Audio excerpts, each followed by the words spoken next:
Ambiyogamba otya? Sina we ngamba. Omutima omubi, obutaba serious. Tamale Junior is not happy with you. There are so many people who are not happy with me, with us. Yeah. That is life, I think. No, it's not life. Interview yadde kasukula funeka kyechaliyo. Yabaddeyo jebera buli wakusatu. Atamale Junior n'agamba si musanyufu naawe. Ne Shalom. Nze namuzira, of course. Nze nagamba oyo ye. I have other important things to talk about. Not talk about TikTokers. That is atogere ku Bruno ke. Netujja mwogerako. Netamale Junior si musanyufu naawe.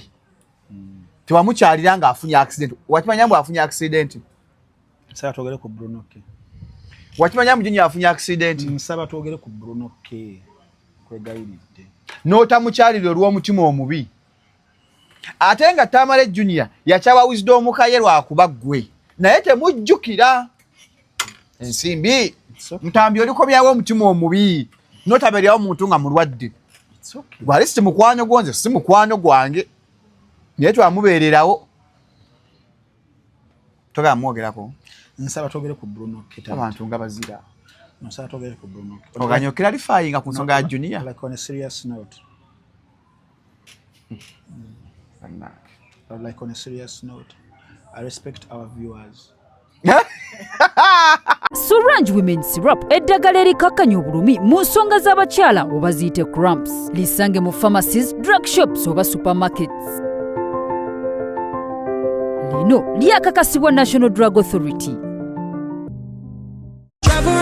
Kinyuma nnyo ennaku zino nkuvaako wooli n'ogenda ebweru n'okyusa ku bulamu kati wulira ekipya tuleese Friends Road Trip tu Zanzibar tutambula mu kikoosi okuva wano ne tugenda e Zanzibar mu baasi okuva nga 12 okutuusa 19 Julayi ennaku 8 kwolwo lwe tusimbula e Kampala tujja kuba n'akasiki e Kampala ate bwe tutuuka e Dar es Salaam tuwumulemu lumu olwo ne tukola white party nga tuli ku boat cruise olwo ne tukkirira e Zanzibar singo $2.5 ate kapo $420 okutambula okusula ebyokulya byonna biri ku ssente z'osasula olwo tuli Zanzibar n'olaba Stone City Zanzibar Nakupenda Island Prison Island okuwuga mu Liyanja Indian Ocean osula mu hoteli gye weetaaga ebintu byakutakala kulya ku ssente booking akati tukomanga 10 June okuwandiisa abantu noti 788 oba WhatsApp noti 783 oba jangu ku office zaffe wano ku Namirembe bus terminal ku Bitaara okulya ssente si kulya mwana tewali kye tulijja mu nsi muno mujje tulye ku ssente zaffe tambula mu Friends Road Trip ogenda olye ku bulamu e Zanzibar. Abantu bangi bo balowooza mu ddagala lyaffe ery'obutonde okuva edda abantu bakozesanga nkola ya kizaala ggumba. Mu India omuti guno gukozesebwa nnyo nga enkola eya family planning ate era naffe ku Biv Organic bangi batera okutubuuza temirayo nakyo family planning ku Biv Organic tugukozesa omuntu tujja ne tumulagirira bulungi bw'asobola okugukozesa ate enkozesa yaagwo nnyangu oil ono ayamba nnyo okukola ng'enkola ey'ekizaala ggumba ate nga yeesigika omuntu etajja kuleeta side effect era gwe omukyala ayina mugamba nkozeseza enkola endala ate ne zintiisa ni muti ono mulungi nnyo okukola nga birth control method ate eri reliable kubanga properties ze tezina bwe za affectinga reproductive system ate mbofu n'ebizimba ate ozibikira enseke ate akuyamba n'okukelenzinga woyagala okuddiramu okuconcevinga tekikutwalira na budde kuba kikola boss ku basajja n'abakyala okusobola okukola nga spermicide kati gwe munaffe abadde teekateeka babadde ayagala okuba n'enkola yonna munnakyo therapies osobola okukozesa ebintu Nana Herbal Mouthwash lyeddagala ettuufu lye nakakasa mu kujjanjaba endwadde z'amannyo. Amannyo gakuluma bw'ossaayo ekyokya oba ekinnyogo gagasanyalala bw'osenya ovaamu olusaayisaayi oba ogayiza ludda lumu. Senyesa Nana naye weegendereza abafere tebakuguza kappa mu kkutiya musange mu famasi zonna. Nana yakakasibwa National Drug Authority. Abaami mbanjulira Jojo's Man of Class edduuka ly'abaami erizza okuyimusa endabikayo n'omutindo. Tutunda n'okusuubuza amasaati, t-shirt, engatto, empale za buli kika, tulina jeans, sweatpants n'eza gento, emisipi, amataayi na buli kimu omusajja ow'omulembe kye yeetaaga. Tusangibwa ku Kisaasi Kyanja Road opposite ne Rochester Hotel. Gwatwetaaze tukubireko ku noti 7 noti 5 5 6 9 5 noti 7 noti 5 5 6 9 5 Jojo's Men of Class. Come claim your style.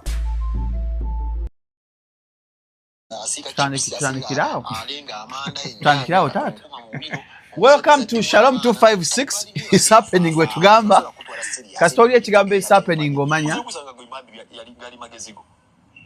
Tulukeze nchima ngayinza ko gali namagezigo champanya. Naye nze nkuulira kino restaurant.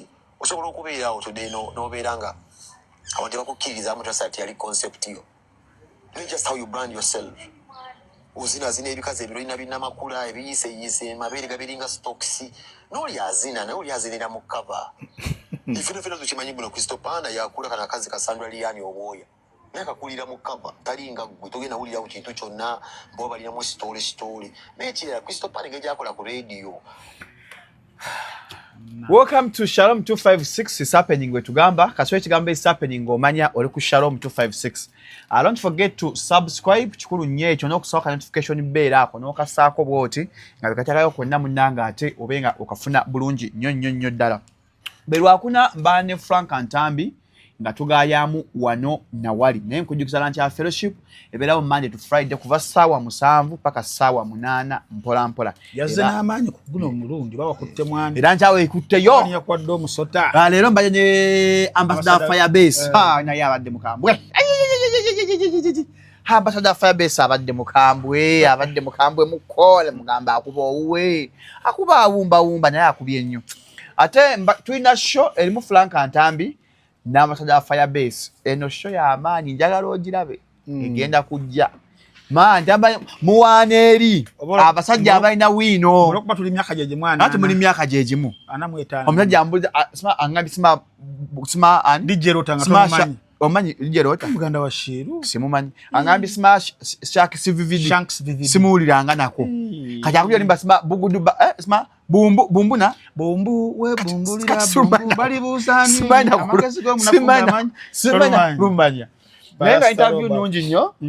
Anyenga muli ate mune nkujjukiza Solange Meni Syrup munange yeteeka mu kasente yagambira ku sente munyo ku mazzi empola mpa tutaka nokujjako bustika we bali agaba tuwo obulango obago company ndale egamba nze kamba wa amazzi muganywenga mpola Solange Meni Syrup ayamba ku bakyala balumizibwa nga bali mu nsonga balumizibwa tawo takakanya awunya obulumi ate awonyeza ddala abachala agamba de nkubidde ajja kulabeko naye ngambi ali mu nsonga nemwereza Solange adagala kujja kulabako nemwereza Solange ajja kulaba kunze ngambi yasamirira muri so Solange era gambe kusande muri butola malusu na doko abana baawumudde obulanga tekana amasomero tekana kugula bakubiriza amasomero musubule Solange musikibbe musubule Solange agalo musubula kwa ku 0774 49 98 94 njidam 0774 49 98 94 namwe abali mu galufu mu kyombo abali mu kyombo kyaba walabu eyo gundi Solange atuuka essaawa yonna banyinaffe bakadaama Solange atuuka essaawa yonna abali ebweru w'eggwanga of course Solange yatuuseyo dda mugende mu outlet eyite ebintu ebivaako e Uganda n'ofuna omuntu avaako e Uganda mugaba nenditeeko ku Solange embeera eberenga etambulira ddala bukwako NDA National Drug Authority yamala okubeeranga emukakasa era mu bufu bwe bumusebo ne bannana Herbal Mouthwash nabo abajja okugamba nti bannaye endwadde zonna ez'amannyo olira sayidi emu nga Jebi we yali alira sayidi emu paka twamuwannana sawa zina alira side 2 yali sawa kubelanga amire ebyokyo bakugaye ebinyogoga ngagamba wenjira amanyo gasanyalala twamuwanana Herbal Mouthwash so nawa ino buzibu nabonanga bwa manyo akamwa kawunya bubi muno nakutwala out nenga akamwa kawunya bubi akumayide musenda kubide zibereya nenga ojo kumwakisa akamwa kawunya bubi bande ebelanga kwesa nana Herbal Mouthwash nana yakakasiba nafa ba National Drug Authority ebelanga obunonya mu pharmacies supermarkets ne drug shops era namwe abali bedegwanga musange outlets ezireta ebintu ebivira ko ddala e Uganda bannange nana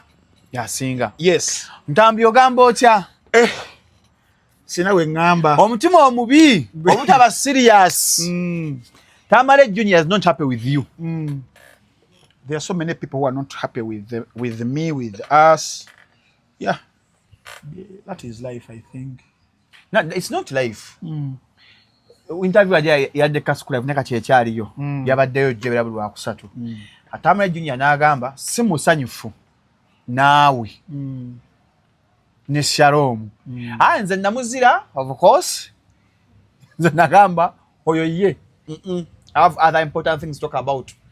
Not talk about TikTokers. Bali saatogere ku Bruno K. Netujja mwogerako. Netamale Junior si musanyufu naawe. Tewamukyalira nga afunye accident. Wakimanya mbu afunye accident. Saatogere ku Bruno K. Wakimanya mbu Junior afunye accident. Nsaba twogere ku Bruno K.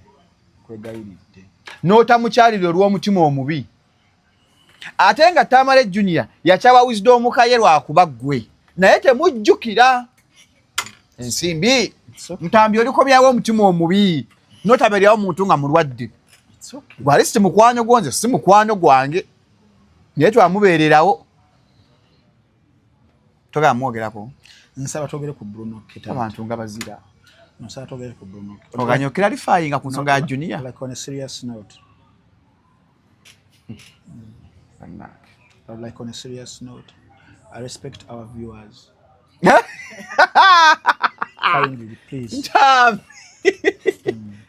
Yeah, I respect. Okaze nkola ya principle. Kwegayiridde. Ebitalina makulu.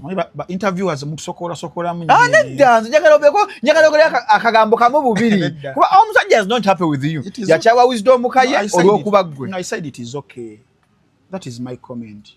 It is okay. Yes. Ntambi. Olunaku olwa Easter Sunday. Yali Easter Monday. Wali ekivulu kya Champanya live. Yep. Ekyateekebwa Bruno K ne Crystal Panda. Nze nali mmanyi mutwe gwange Champanya live yasikira Mpere Festival. Naye ate byaŋŋambye nti byanjawulo. Mpere Festival ebaawo nga bulinga lumu. Wabula Champanya yo yabadde endala. Yeah. Ekivulu ekyawedde Bruno K avuddeyo nakedde bukezinze ku makya. Jukira nze ndanyimi boys dem twendi adimi. Ngenda okulaba Bruno K left. That was Wednesday. Bruno K left. Nga nze mukuŋŋaanya. Kansoke nkubire Bruno K direct nga lwaki avudde mu boys dem chwe. Yeah, gundi njewulidde leero. That kabayit so mujama mukubide nga muli ne kasuku. Nawulidde eddoboozi lyo nga bataddeko music. Ngoli mugamba DJ jakola music. Kasuku akazanye. Naye kasuku ngali n'omutima. Kasuku yandikodinze. Naye kasuku. Yakazanye n'enko. Oli serious? Nga Bruno Kali mu bannyonnyola. Bagenda kuyita Saimu. Shalom. Embeera gye tulimu essaawa zino. I think kye bayita self-awareness. Okwezuula. Ebintu ebisinga otusumbuwa biri psychological bya bwongo. Biri mental. Ebisumbuwa ni nani? Abantu banna Uganda? Ate obulwadde bw'omutwe, mental illness, mu ggwanga mu Africa fa Abafirika engeri gye tukulidde ennyo mu nnaku. Tetutwala nga kikulu. Naye nga ate kimala kuhiitinga. Notegera nti kyaddala. Usanga omuntu ng'ayomba emitaafu gimwereeze. Misana ali ku TikTok. Oba ali ku YouTube. Omulaba nga ali frustrated. Alina anxiety. Depression. Alina obusungu. Alina abalwadde. Alina ab'enganda abali ku bitanda. Yes. Nze Shalom ebimu ku binnyambako mu mulimu guno gwenkola. Kufa ku bitankwatako. Nga ki? Okweyigiriza ebintu. Solo kusanga ndi kusoma topic namba ku mental awareness. Okitegeera. Ebintu ebisinga byenjize mu nsi mbyeyigiriza, mbyesomesezza. Kubanga essomero system yatukwata nti okuva ku P1 syllabus yammwe yeeno, P2 yeeno, senior yeeno, myaka ne giberanga 7. Musoma feathers mu P5. Webale musome Napoleon Bonaparte gwe babuuzizzaako. Yafedda. History nafunanga mu nga mukola. History. Divinity nga mukola webityo nenga you're constrained on what you bakugamba omanyi lwaki olumu okusoma kuno kwebitabo kuno siko ino pimira knowledge y'omuntu bwa muntu agudde ebibuzo musiru anti tabera musiru because if someone got an A in history nengo gobongo obubalidde ku topics ziri ennya je yakola nti abera musiru nedda okitegeera kakati ebintu byetusinze nze almost 80% of what I know in my head mbyesomeseza mbyezuulidde. You did your own research. Definitely. Okitegeera. So ogenda okulaba nga byonna ebitusumbuwa bya mutwe bwongo kyolwo omukazi yavuddeyo Judith Hard n'atukolera challenge yabadde yalinze yatudde yalinze ne Kasuku n'abalala kati mental health tegeza kwe kubayira amazzi ku seeti kyatandikibwa 2014 awo ani akitandika waliwo campaign yava ku some of the college mu USA abali balwanisa ebintu ya mental abali bagotekawo campaign ya mental awareness webityo so omuntu omuyira amazzi agannyogo it was just an awareness campaign nga challenging abalala n'aba celebrities era bakunganya mu set imperative nnyo okuyamba ku bintu ebyo nga ekisinga obukulu kyabyo nanti no this is happening mu bantu ebintu by'obwongo kyola Shalom osobola okusanga omuntu n'anvuma n'okola ki n'osirika because okimanyi nti wayinza obbaawo ekintu ekimusumbuwa gwate woyongera nawe n'omuseeteeza n'omuvuma obeera omwongeddeko olumu osirika where you need to clarify, you come and clarify and you let go no kibalekera nadamu nakola live n'avuma ninga gwe wesunga lunaku lumu lw'anaatereera ng'aliye no gamba Mukama Katonda anvumya that it is part of the symptoms I talked about. Banatuvuma ku TikTok abalekaana balina mental issues omuntu omuwamu omusabira olina musabira atereere gamba Mukama Katonda n'ogibera myaka 5 ambya muganda wange muyamba atereere era abantu bangi tubalabyeko n'akomawo n'agamba banne nkwetondera nali simanyi bwali butamanya and we've all been there fenna we've all been there oba obusungu n'obutaya ku mwana wo ng'omukyala ali eyo batata ali eyo n'obutaya ku mukazi wo n'obutaya ku bazaddebo but after some time nga ebyali bikusumbuwa ebyo mazo bifunira solutions you come back n'owetondera byewakola ki bewasobya era Shalom musagala obeeraawo omuntu akuvuma eweraliikirire obweraliikirivu bulina kubeera nnyo ku lunaku lwanaawona naawonya ekimuluma ku mutwe n'akivunuka omu ku bantu bensinga okwagala ennyo mu rap bamuyita Eminem Marshall Mathers. Marshall yayita mu kaseera ka 2005 paka 2009 nga yali best friend gwe bali bayita Proof bamukubye amasasi afudde mutwe yali kyaliwe yamuyigiriza rap yamugiriza freestylinga nga kyaliwe nga nze olaba ne Shalom n'ofuna obuzibu obanza ne nfuna obuzibu toddamu kubeera kyekimu kati gayina Eminem n'atandika okukozesa zi drug Valiums ani kufuna tulo biki netuuka nga habit okitegeera olumu drugs zetwogerako tebanjaga ziba prescription drugs olumu nozikozesa nga nebikamira habit excessively nga tosaa kwebaka nga tolinopa ku level n'ogenda ku ndala n'okyusa makerenda bw'atyo so obwongo ne bukola ki ne buvaako mu kaseera ako period ey'emyaka 5 waliwo abarapa abalala abayimaginga mu Eminem alesewo vacuum Lil Wayne n'ayambuka T.I. n'ayambuka ne Kanye West n'ayambuka abarapa zabo basatu ne bakikuba mu period ya 2007-2009 wewatyo Eminem wazuukukira n'agenda mu nakola album ya Recovery kulumu okulimba baluyita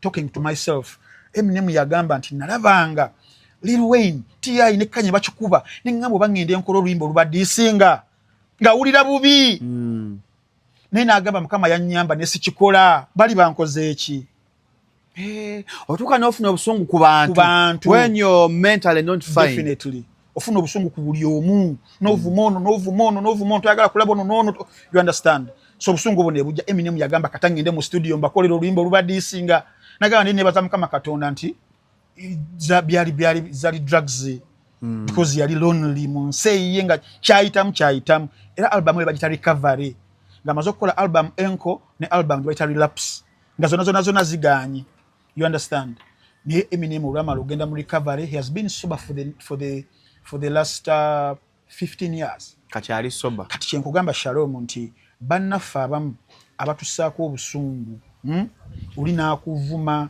nagamba toyina kyoli toyina beera wano oba wava ludda wa you're not meant to be here si yakola olugero olwo si yalukola Katonda yakola fena Katonda ayina yatukwera destiny yateeke kuombo ngenda kutano bwoti oyitawano bwoti guno genda bba mwaka gwo ojje bwoti ne bwoti Shalom ffe abamu tetwali badde wano we tulina ikusasira kwa Katonda waliwo omusajja omu yayimba muyita J Electronic agenda kola nnyo references nyingi nnyo J Electronic yakola oluyimba akola album bagiyita oba Black Testimony something like that ne waliwo oluyimba lwe yakola baluyita shine theory, something like that. N'agamba nti it's the what black film opera, a kid who was meant not to be on the roster. Nga referencing a movie eri gye nakugamba oba nali njigamba gwe eya milioni ya bichi omulenzi oyo mu Brazil yawangula Rotary, yawangula St. Peter Revenue naye nga yali mwana wa street, something like that. Nga teyalina ziwangula something like, n'agamba nti nabo batuuse eno gye batuuse nga tebalina waliwo system yategekebwa nti abaana b'abaami be balina okubaayo be bayituka ku byengedde omwana w'omunaku tolina kutuukawo be balina okukusalirawo ogenda kutuukawo otya bati batuukawo. So abamu kuffe Shalom stories zaffe tetwalina kubeera ku mmeeza naye olw'okusaasira kwa Katonda ne twesangawo kati twesanga ku mmeeza z'abalangira tamu kibayisa bubi batuukawo batya lwaki be baliwo ebyo you understand. Kati obuli owulira statements ezo kiddayo ku kiri ekya mental health. Omuntu aba alina ekintu kyakola ki kyayitamu oluusi. So nga tuzeeyo ku bya Uncle Bruno okuva mu boys dormitory tetuli serious tusobola kuddawo omuntu ayinza okubira ekyo nga kyalaba mu kaseera ako, you understand. Naye bingi ebibeerawo ekkuŋŋaaniro ly'abantu abasukka mu babiri Samuel abasatu bana basattulula abasattulira ddala mugenda bba mu challenges ez'enjawulo bagenda bbawo egos. Buli muntu alina ego ne wabeera baby abantu balowooza egos aba stars okukyewuliramuko. It is part of humanity okubanga ogyewulira. Kati at the end of the day mugenda clashinga every now and then you'll clash, you understand. So I think we have been ebisinza otusumbuwa ti buli omu abadde ayina oba buli omu alina ego ate ngeri justifiable. Omuntu nga tomuliisa tomunyisa tokola ki alabirira family tolina kyogenda mugamba okitegeera. Shalom nze nafuna obuzibu ne muzeeyi wange omusajja sajagadde kwogera bintu bino naye there are people out there abatulaba nga balina bye bayitamu naye singa ntambi aba akyogeddeko. Someone agamba aguma n'okuguma someone agamba sirinzekka nze muzeeyi wange yali ayagala nkola amateeka obeererooya nga kyanjagaliza mwana wange njagala akola amateeka omwana wange njagala akola amateeka bwe namala siniya ey'omukaaga points ze nafuna zaali zintwala okukola amateeka nafuna points 21 out of 25 waliwo oluli bwe nakyogera oli agamba ntambi alimbata nga ziribera out of 20 tumne tuli bakadde twali tukolera out of 25 muzeeyi wange nemugamba sigenda kukola amateeka nze muzeeyi wange kyamuyisa bubi nnyo kubanga kyali yanjagaliza naye nga nze ng'omwana nina kyenjagala okukola. Olina passion yo. I have passion for arts. Era nze muzeeyi wange nangamba tagenda kumpeerera bwe nganya okukola ki okukola amateeka. Mama ne mugamba muzeeyi aganye tagenda kumpeerera. Mama nagamba nedda kitomuwuliriza nze kati kuva dda nina ego wemba nina kyenjagala okiremerako teri akinnemesa kabeerandi. So muzeeyi bwe yagana okumpeera mugamba Aizulu tujja ziyiga. Era mama tasobola va mu mutabani era mama yanoonya kyanoonya nange ninoonya kyennoonya nengende Makerere nensaba arts okitegeera that is drama and film. Liberal and Performing Arts College of Humanities. Nache ekose kyaliwo. University. Yes. Weeri bulungi nnyo. Zemukuze bajjawo. Weeri. Abasinga ne baji despisinga. But me I had the passion for that. That's what I wanted. Nenga muzeeyi yalina kyakola ki? Ayagala. Wenkola course nafuna challenges nyingi nnyo nti finances ntono muzeeyi akuvuddemu. Watu bagala kola kyayagala gwamanyi nawe olina kyoyagala ogamba Aizulu njalabireyo maaso. Ne surviving ku campus okwo nga nkola course wa courses endala n'etaali yange imagine ez'abaana nze nalina ekintu nga if I concentrate on something nkijjamu omulamwa kati nga that is how I survive. Njukira mu first semester yennyini twafuna okwekalakaasa okwemakerero bakuwulirako omwana yakubaka yohora ejjinja ku mutwawo ku square ku gundi ezo Freedom Square ne batuggala omanyi nga twakagenda Makerere weeks 3 mujjukira mubeera ne excitement eyo mujoyininze Makerere muganda wange ne batuggalawo ndowooza emyezi gyalinga 2 oba 3 university bagiggala olwokuba kayihura ejjinja ku mutwe nkutidde yali 2011 abajjukira story emugijjukira kakati nze nga njagala nnyo okusoma kye nakola nga bakyali bange babadde meeting ku MUBS nengenda nsomere ku MUBS neno kusoma mbuno bandi meetings kubera ko mu lecture obere mu lecture era nakyali nga butadran Ian Herbert nkutumiddeko nnyo ng'akola Smart Transport and Logistics ekyaliyo jerry nga ngenda mu lecture nempanika n'omukono nempangayo ne answers nenkolera ne Ian gundi koswa kanampa send what bwento bwe nali paka makere bagigula nenga solo genda mu logistics eyo nengenda mu gundi endala kakati nga wetwaddayo okusoma drama and film nga na resentment mutima nangamba kino nkikola nkyagane muzeyi wange gasi musanyufu era it haunted me so much nembeera nga sikyagisoma na nnyo nenga ngenda nenkola ebibuuzo nga nkola ebibuuzo nenga abantu tebakyandaba semester singa abana nga tebandaba nenga kasamanya tino waliyo kola waliyo test coursework ngenda ne concentrating nga nensoma bitabo nenkola kinini nga ndo musomesa lecturer njagala nnyo yamita Madam Adongo Ruth nga somesa course bali bagita script writing nga njagala nnyo nga ndabamu ekintu era omukyalo yannyambako nnyo n'okubeera nga namaliriza okumaliza degree wakati mu finances nga njigge kati tutuka ekiseera nga kosi mu bugubi bantikidde Makere 2015 nene ngamba kosi eno ngimaliriza naye muzeyi wange musajja sijayagala ebaddala ne ku graduation muzeyi wange teyajja I wasn't proud of what I had studied Chanuma but with the time tumaliriza campus awo tandise okunoonya emirimu gibuze osome drama and film osubira coordinatinga ludda wa radio TV mpola awo ate ulinga bafannyo ku journalism watu omukoze bako bino esaba zino TV itaba TikTok ne bawe emirimu luli muganda wange okola ku radio okola ku TV they were super kyalinga kyama nga bayita abantu qualify as journalism mascom bako bino futusanze kasetwe ne mali emyaka ngebiri esatu nga sina mulimu gamazima gali nga sina mulimu nenga muzeyi wangu omusajja alina obusobozi n'okunkolera business but he wasn't okitegeera ikugamba yalabanga nze yakola ki eyajema paka saawa zino nti nalemera ku kintu kye nasoma kya performing arts nengenda nga nkiprovinga mpandise script yange yasookera ddala ya movie yali seri TV show ngegatta music yali wa hip hop ngegatta comedy nali njagala nnyo comedy era nga muwandiika ne drama nenjikola nga episode baya season zinga 3 nentambula mu movie producers mu Uganda nenga tewali ina budget ya kola ki yajikola yali ya high school nga high budget muko bano nga bamanyira bino ebirala ebyangungu yamukwatiranye mshutingira ku butcher oyebale nekigwa kati waliwo kukundi yemu yali ludda oba yali ku UCSAO ne wajja guy yali avudde Italy nga facilitate Italy France noza France nga facilitator avudde ku TV mbali bagiyita oba l'equipe waliwo TV eri France Canal Plus I think Madam Adongo oyo yanjigiza script writing ne mugamba bannange nawandika kintu kyange kino nkikiriza mukige nangamba mpandikira synopsis ocha tutra synopsis ekikwata a brief of the wall nenchimuwa nachaga nagamba ojja kuleta tugirejire mukazi nanyunga ku guy najirabamu nagamba we shall contact you nemwa emails after nga 8 weeks nibanzirira nituteza kubye sente nampamu sente nenga ngenda kutunda rights zange za writer leba kuwa sente musikuteja soko wandi na soko nenga ngandibye nayo like for 3 years sina mulimu ekutuliridde emirimu gisaga nange gino nyagala ku proving tata wange ndi kino kye nasoma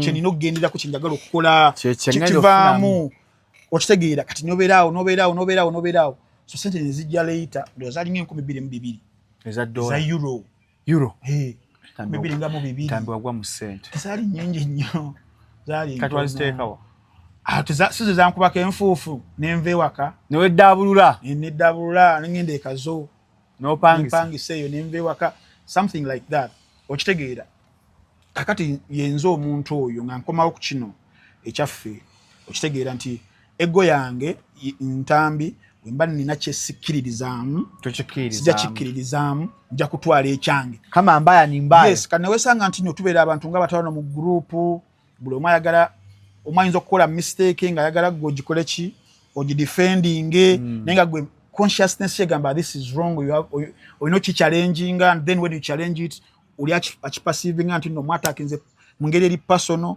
something like that nze try to lierubiri awo rero biri musini yaba yali yakubiri twakola ebintu and guys don't judge me ja bwali buvubuka batulina omuwala tuli musini yanno tu manyi oli mu adolescence awo myaka ebisumbira ddala musula obulabirwamu wansi emyaka yo gyatusumbua nze kundaba wano wali mata nga nfuuse omuntu like intellectual nti sobola naye mu buto bwansumbuwa nnyo obuteeni bwange twalinanga empaka ku ssomero era mu primary twalina empaka z'okutumbiiza nga mufuka yatumbize wala nga ntumbiiza era atambi onya kwewaana wekubira mupiira nkubuulira nti ebintu ebyatusumbuwa buli myaka gibyako ebintu ebikola ki ebigisumbuwa era singa osanga omuntu amisinga stages ezimu ngeyagimisi amala n'abasumbuwa kusanga omuntu ngali myaka nga 5 nga ina byekola koloko ku TikTok because waliwo cycle y'obulamu gye yakola ki ya misinga kadi nze sitya nnyo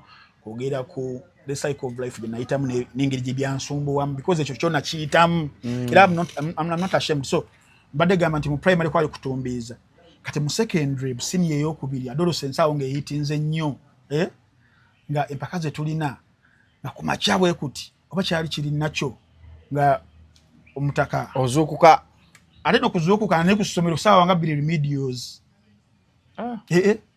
nga kijja buzi kali nga nakyali nga abula mu Lubega Andrew Hugo oba gy'oli oba eba yalagawa nga tulina empaka z'okufuna ruulo ogenda mu seeti n'ojjayo ruula nemwepima n'opima kati nga mbala ebya tubeera ku table nze Liverpool leero show ya ntambi yakwewaana yatumbiiza yabala ebya muggo gwa Musa bannaye kati ze byenkugamba omanyi lwaki mbyogedde tinyinza okufuuka omuntu ow'amaanyi mu maaso ne baleeta story eyo kati kanjogere eveewo nga tufuna ruula kati waliwo buno obuluula obw'omuseeti waliwo kuno ku 15 centimeters kati wabeerewo n'ababeeranga ne ruula empanvuko ey'ebitaano kati nga nze ya sette kyankolako nga tuleeta ze n'empanvu kati wano nga tutuula wano nze ne Hugo ne Gayi bamutaka ali mu kwekubira kapiira kati embozi njireke atogireka Gayi bamutaka woyayo Sam kati wano mu maaso waliwo abawala nga womanyi baba n'ensonyi omu bali yamuyita Navo Olivia simanyi gye wadda mukwano wali yamuyita Nasanga Hajara wala bali yamuyitaano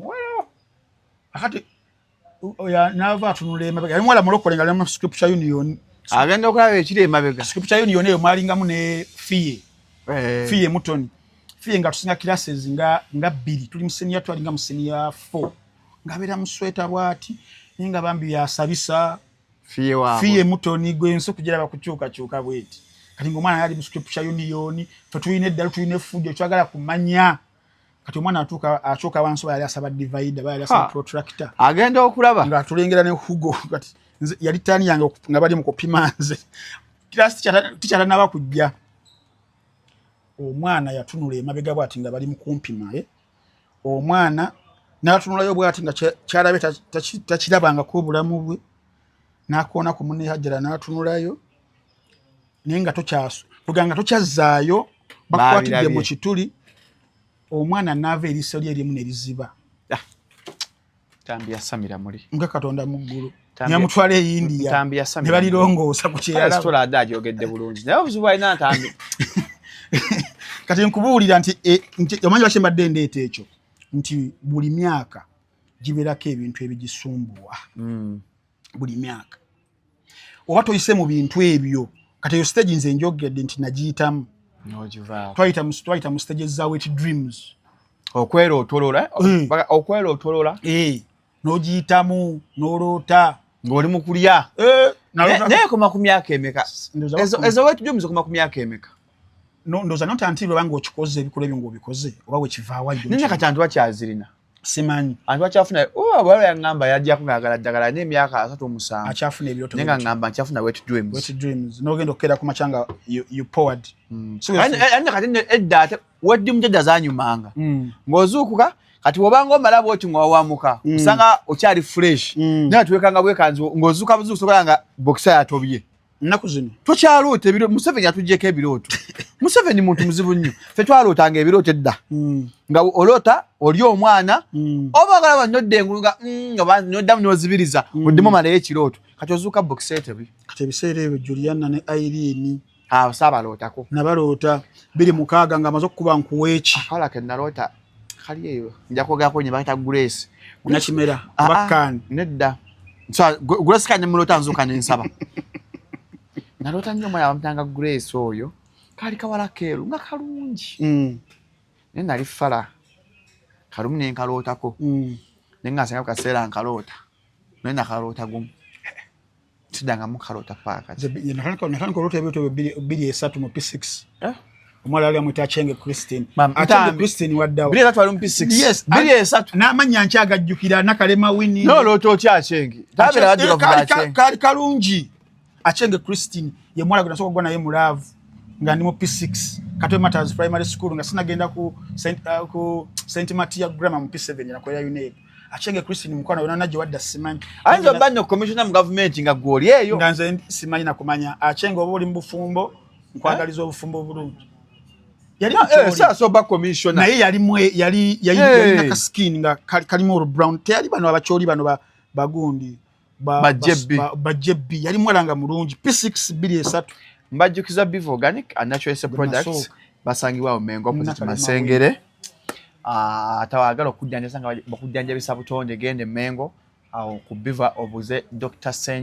Senjobe obakwa kusimonyo 0752 nkaaga 2427 0752 nkaaga 2427 Beaver Organic Natural Products basangibwa Mengo opposite Masengere yes so mbadde nkunyonyola muzimu ku stages nti wozimisinga zimanye catches up with you eventually omuntu nagamba nayo omuso oyo ngalinyanga ebyo byalimu ebyokuyomba yomba ngalinyanga abawala hormones zibalance kate zibalance because waliwo stage emujji wakola ki okimanyi muno fe mu buto nga oyinza okwambala ekiteeyi kya sister twabyambala ngosobola okubyambala batutuka ekiseera n'otegeera ndi musajja nnakwambala bwe nti nakwambala kalina abantu b'osanga mu bukulu nga hormones zaabwe zikyaganye nga mulimu characters ez'omuntu omu nga zinaba za mukazi naye ng'ate musajja ogamba niyo musajja ng'owezezza emyaka otuse emyaka 25 n'okwamuka okola otya bwoti kati mulimu traits ezimu nze ebyaddala bembeera nfunye omukisa nga Katonda mu ggulu nga sitidde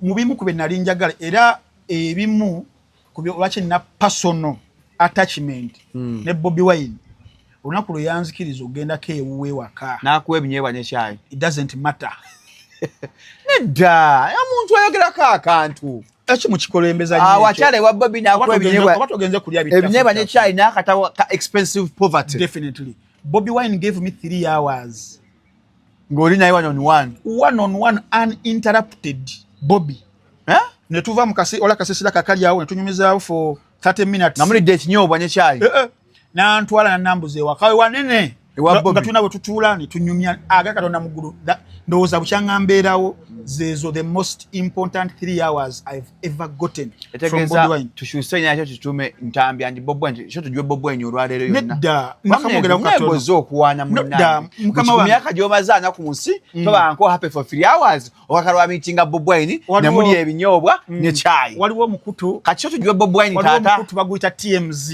gwawandika ku blog yago nga gubuuza abantu giving you $5 million and going for lunch with Jay-Z. Jay-Z mwagaza ki? Naye era abasiru nga gwe balondawo million. Yes, hey. So $1,500,000. Ate Jay-Z ajja kuneta. Bamba ngenda fuka investor. Jay-Z agenda kuwa blueprint of getting even more than $5 million. Ezachi. Bani beyaziwa. Mukomye ebyekisiru ebyo. Ntambi. Nzokungamba okuba ulira. Nzokungamba. Tukakuwa $5,000,000. Aga Uganda mu cash. And having a lunch with Elon Musk. Lunch njagaza ati mpa 5 gange. Elon Musk ajja kunnoonya. Ganga gawadde. Katomanyi konvuni wali abantu abafunye ne sente ziwere obukadde 10 ne bugenda. There is a curse, it is called. No, there's no curse. Unless you're stupid. Ntambi. Sabo gwe tukwate shonno lwaleero tutume Frank Ntambi tujwe mutwe ekyo gwa Bobby Wine. Ntambi za PS moments. Nedda. Kuba mama tonkwata bubi.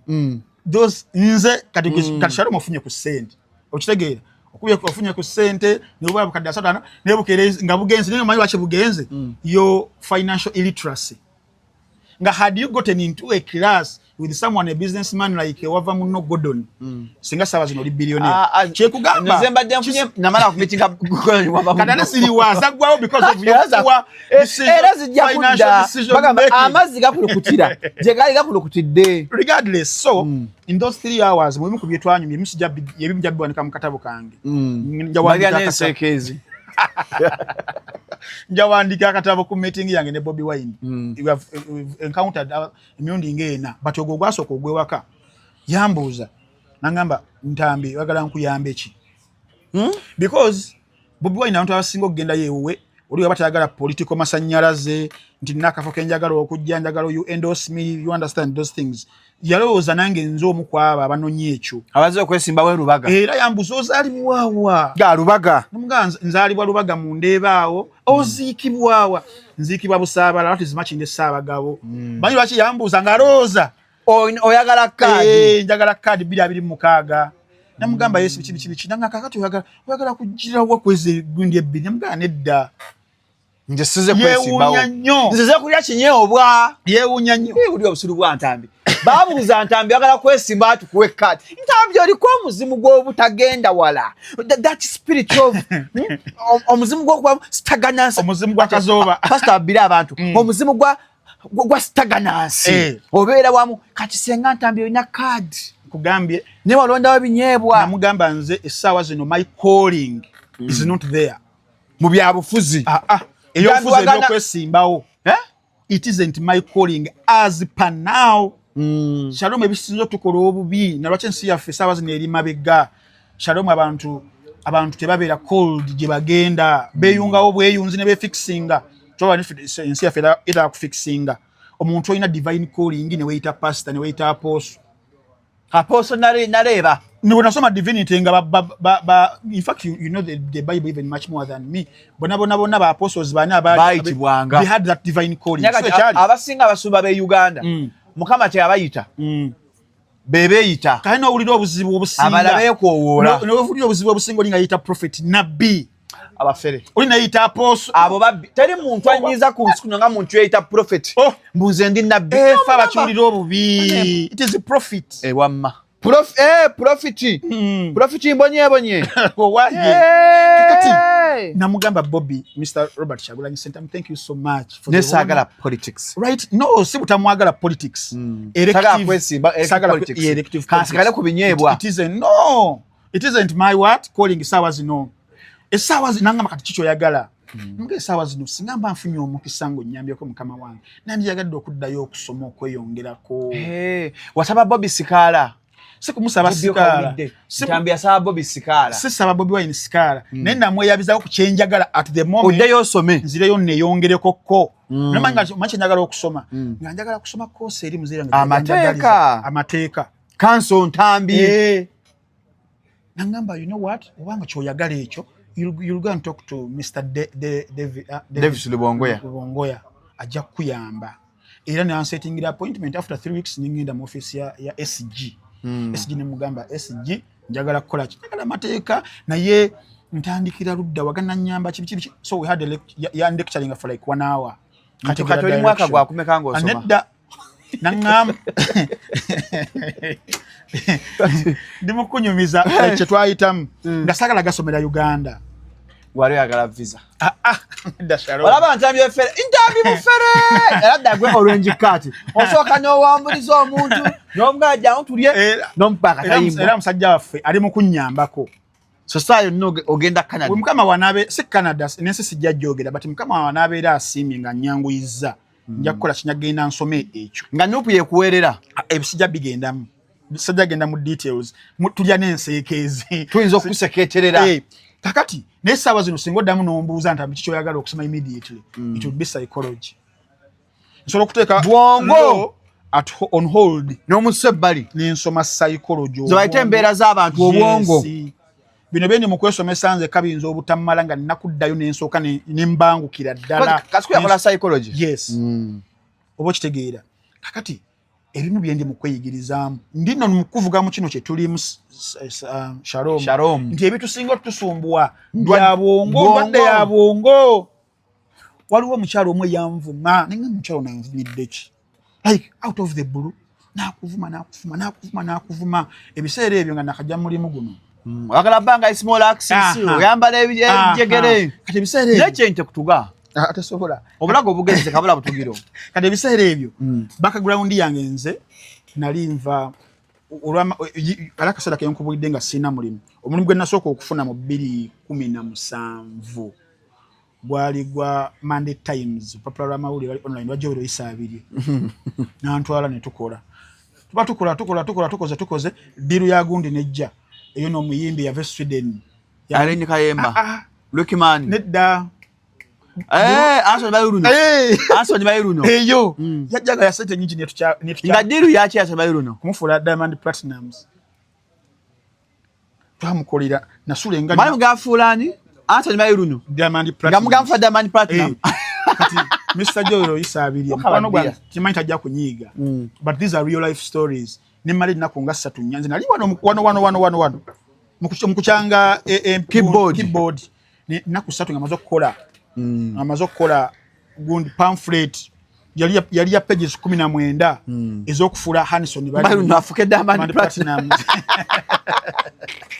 naye muri babi so zeta wezajja ezokufula Hanson Byron nafuna ko katono afika nze yali mastermind Issa abire yagatta yakwata anda nabanja sente kati we nabanja nali mbera mu nga sinaba nga mzode bulemezi ngesa tunsenkwembe mu ndeba ngende kazo kumanya nali desperate sente nga nzeta nfuna boda nitegera nti yalabe ya Nigeria nga situkanga nayo nojjayo ngende uwe nisanga nga China wali omukyala gwe yali ayina oyo gundi gwe yakwanako DJ Nimrod omukyala yalina curves Rebecca Jim Rebecca ina curves pose Cavuton waliwo muta hip pressure abantu bamanyi hip something simumanyiza benasanga yo laba bemubulira ebintu takubye sente Allah abigambo omusajja Dr. Aniga nazemo okulaba Joel last year yanyigira nagobembwa I was so naive, I was so desperate, you understand.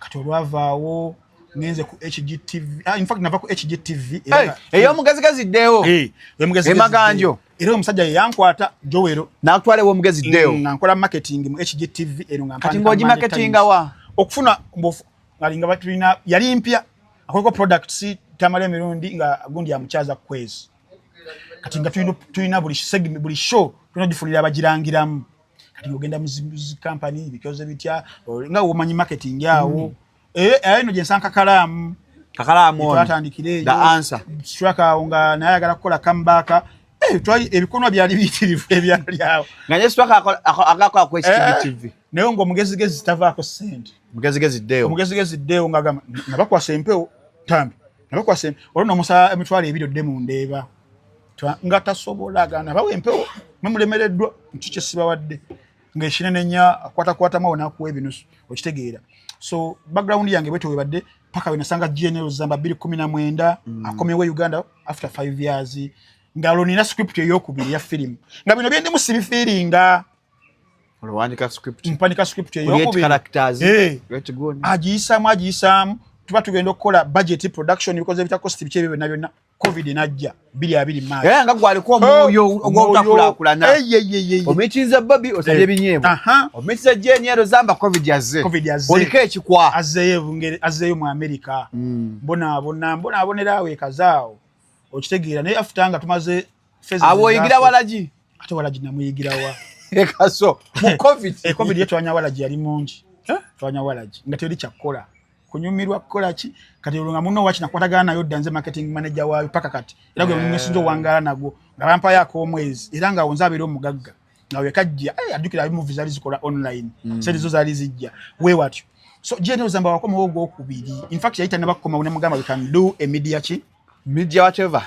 media company nga ya hip hop strictly ya YouTube je mwakola twakola YouTube ngatukola zi podcast then nakola ne website ngampandika kuba rappers abenjawulu wano mu Uganda ne mu East Africa era we nafuna omukuso okwogerako ne gaya Octopism na Kenya naye yagwa kati calligraphy yaliko era lingenda genda Kenya mbereyo nanga Uganda ngenda jibalekera kati background yange kati ngajukira mu hip hop nga Zamba gamba you have to dress hip hop kwe kwambala bino ebijegere zi jumper zi hoodie kati hip hop oyo nga utukola interview nga ibali nungi production nungi ogenda wali ku views tola muno owebyo kyota views Lechali ku hype up ku Baboon Forest 12 views 12 hours 2 days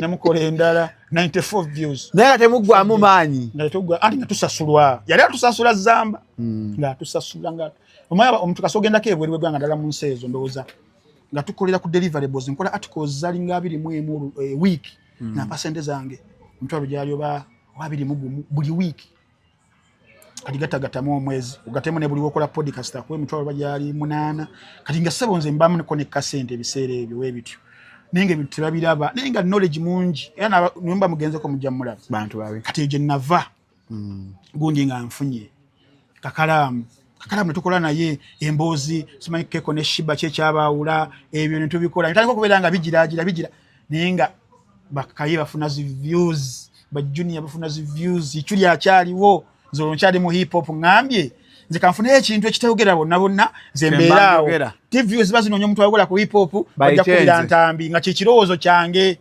wo nalabayo kadde kolo nemu ku TV ya hip hop saawulira paka gundi oyangamba kakalamu tukyusa ko yukije kubine entertainment wa bano omulala nabiranga hostinga then mu weekend ala zaneru kwe kunsanga nangamba nayo musajja mugezigezi ojukira yiwa bya bufuzi chukira ku byobufuzi yangamba yali atwala ku nupu ekatali kwe kugera ku byobufuzi mugambi tya waliyo kiboko ndekande soka nengana nanjagala eddembe lyange njagala okumala okukola ngende wakani nebake bulungi nnyo ebiseera ebyo persecutions and what paka we naguma nenkola sheso yokubi abantu bampikigira ku show yalinga yakuna okuvolo sidda mabega kakati osanga omuntu nabuuza olugero lwantambi nti yereta bweresi ebyana ebyo kasikuya tusibyeko ebyana ebyo tamanya nti jane yange yo mukama yaji creating nga ekintu kyendi musikizeemu buzi ntino mbuliddwa byakola nenga background yacho oli idol nga sikayi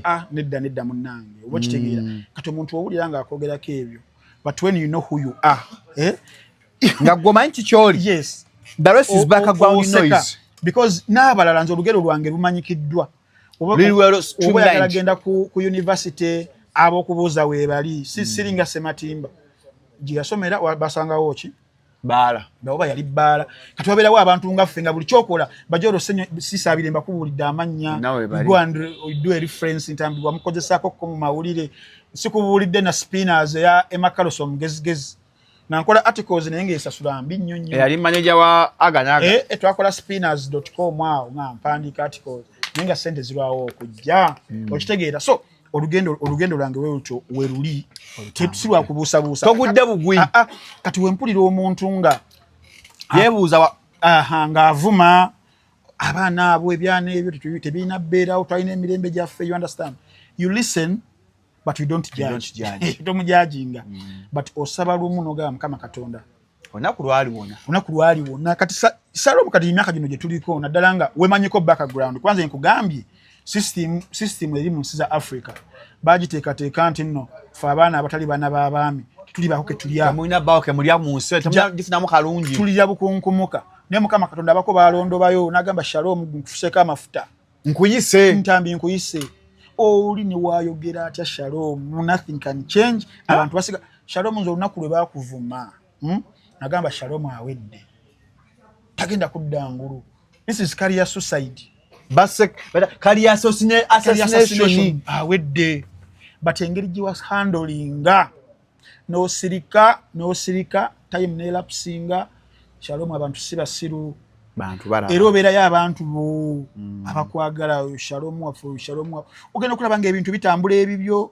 ebyabali abalala abakuinako embeera ogenda okulaba onategese ekivulu kigaanyi obutebe bukalu nogamba Mukama Katonda abagamba mbu twaliwo abalina abantu bayita abantu nga teri muntu yes kakati otuke kisira Katonda yakubanira entalo nagoyina lwana kitono shwalero nonsofu kati Shalom ono natuka sabazi no natuka I do clarity I clarify you just clarify yes you don't attack or you don't fire back you clarify era nasho ku Monday ne kasuku I'm going to clarify kubena beno nebyanjogeddwako with the proof with the facts kati ntambi we manzi yo proof ne facts olina jayo abuses na kuvuma aho kiddayo ku kiri nti there is something wrong oli ayine kyamu ku mutwe mentally bantu balina batuuza ngenda ku boxinga naye Shalom nze tata wange yambuuzaako ko wanonga amaze kalo okunsonyiwa mu mutima gwe because era ndi mutabani we kyanjagaliza kyekyo ne search fuuka but life is moving on well. You're doing well. Kuba waliwo ebiseera tata nkumanya naye waggume olaba wano wenagendera ku NBS awo 2023 sabulaawo awo nga yamaanyi tenaba kugwa ekyo NBS kyeyakola oba Kafuko yakola kiba nange Kafuko kyonna kyeyakola nga tenaba yakikola katubeerako ne kaye ne tuyuguumya n'abalala be baleetanga we batyo kati awo nga bakubira amasimu tukulabye kali nga mulinga mtata wange alinkubira ku kode tusimu angambe nkulabye I know so omunigo oyo yali andaba nga tasobola ngaza kugamba mbo nkulaba because kijja justifying lwaki na taking the other course kumbe kyatakyagala ayagala yose obere muno obone ogenda okole kyayagala no nako nafuna encounter ne gravity omutujju yansanga kusimba bakuba nakube ngumi not kunoka kama go plaster bwechuke no bwechuke na kama embeera nga enombeera ku NBS enombeera ku Spark enombeera ku Star TV bonyonyola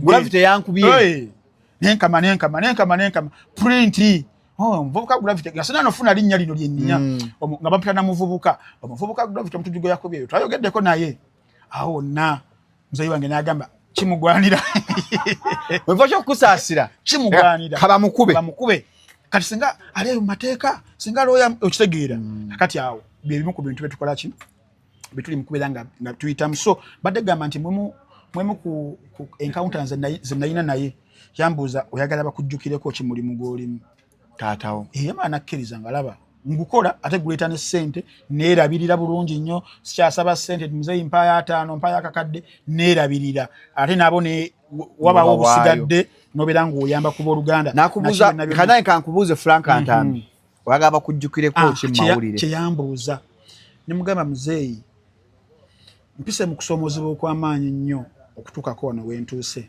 nkoze ensobi nnyingi nnyo nga sinakukola mulimu guno gwe ndi mu kubanga nkola mu butamanya naye Mukama yammanyisa one nentegeera abantu njagala bantegeere batya kiki ngenda okutunda mu bantu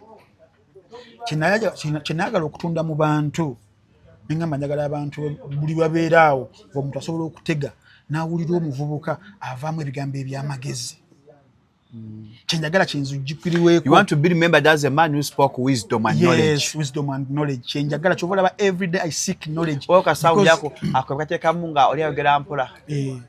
Kati bazo okukwata bino byogera ne bakasamu mpola. Njagala banjukire ng'omusajja ayogera ebyamagezi. Kati okwonoonyeka nkaddemu.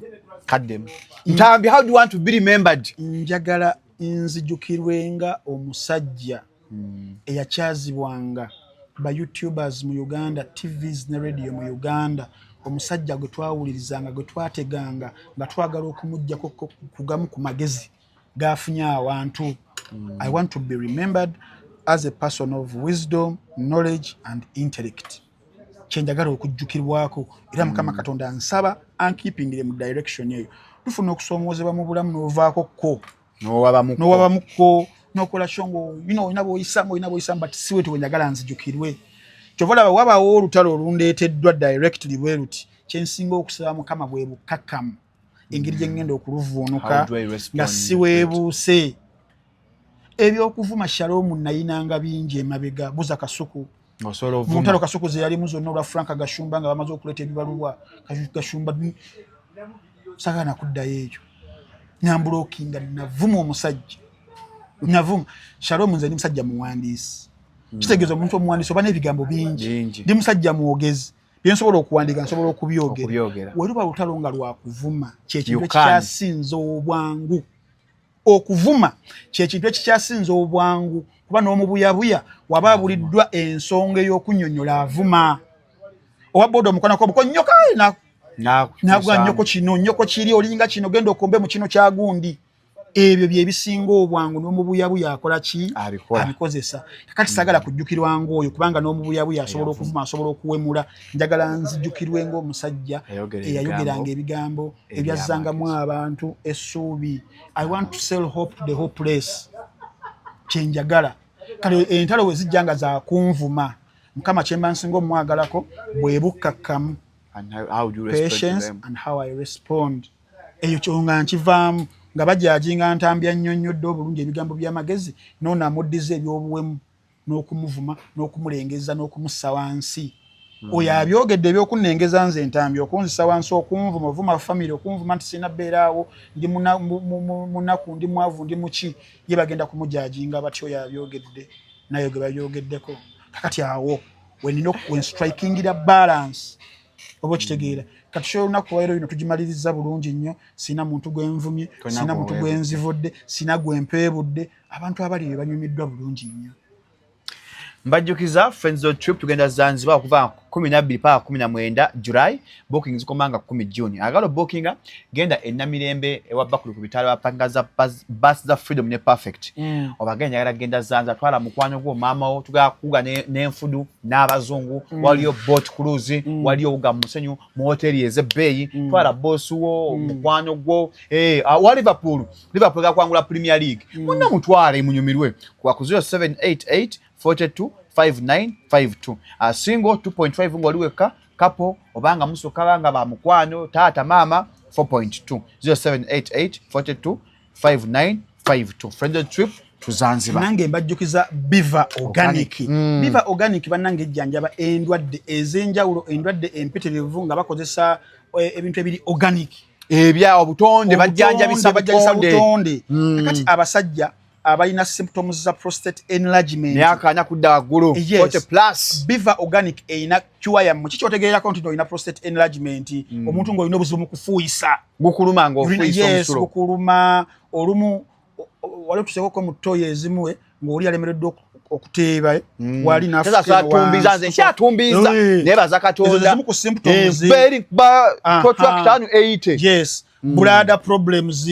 bulada mu Luganda kyekye akataago ne kabira nga olumu kajjula mangu akawago obo kitegeera ofuna olusaayisayi mu kufuuyisa ne obulumi ngofuuyisa yes bananga ba Biva Organic bayina treatment bayina ne cure abakuwunyeza ddala so bananga ba Biva Organic muberenga mubettanira abakwesa ku masturbation bagambe embeera y'okwebazisa bagaziya prostate kagaziwa abakwesa masturbation jebbi mtu ali amateeka mu ngalo owebyocha abe mukozesa amateeka mu ngalo muberenga mugenda mu Biva Organic esangibwa side zaawo Mengo abamanyi BBS telefina weri mita zilinganga kizimbe kiramba kyaffe kuliko Biva Organic mula Dr. Senjobe 5 obere otuse obera ku BBS ku side ya ebera ya kono yes obero tuse ku Biva Organic sako n'abakyala abafuna obuzibu mu nseke zazibikira okuzaala bannange ng'okweraliikirira ng'olina ensonga ez'enjawulo bakugambye ntogenda kubanga ozaala infertility mu bakyala n'ebiringanga ebyo olina ovulation disorders olina fallopian tube issues abafuna miscarriages okuvaamu yes mu mbeera eyo bannange era musigale nga mugenda ku Biva Organic they have your treatment and cure enamba ya Biva ejja kubeera etambula bulungi nnyo enamba ya Biva yeno Dr. Senjobe 0752 nkaaga 24 27 0752 60 24 27 n'abasembereyo ddala bannaffe aba Muno Watch www Conclave firimu ya papa gwatamanyi papa ng'afudde ki ekibaawo genda ku Muno Watch tekamu Conclave je njagala gituulamu nasosola ya video uliyo yanyonyodde bulungi nnyo ne abantu bampenza bitezi nga baŋŋamba gamba Junior atule mu firimu ya Conclave ne mugamba era video Junior agenda kukola Conclave ki ekibaawo nga papa afudde balonda batya papa Conclave eri CO amanyi ba papa bazaala ba papa balina abaana bakwesa abaana genda ku www.munowatch.com Conclave is CONCLAVE Conclave kyekibaawo nga papa afudde yes obwe bulungi bwa Muno Watch tutukola firimu tuwa vijje bonna kati bwe boyagala gogenda mukabakasa mukanyama vijje Junior vijje Emmy vijje Junior vijje Tom vijje Tom Okimanyi vijja Tom ndiketi kyamu ndabye tudda Badlands kagenda mulungi gwa munana naye kasana ndaba yakapya tudda Badlands kweri ku Muno Watch bana muje filmu yabaaliwo myaka gya 2015 it was a good movie namwe abanyumirwa Babulia Bible oliko movie bagiyita House of David enyumba ya David ono Daudi ya kabaka Daudi ya Goliath mwali Muno Watch Muno Watch kuliko films of course nyinzo kutazimalayo manya ne mugende bugenzi oko okuregisteringa just emitwalo 3 egya Uganda. Imagine ku mitwalo 3 ngobera kola films eziwera omutwalo gumu mitwalo 2 nga atete wetaga data mbo inabba ne 10 Mbps no yeka bakatona kasokerako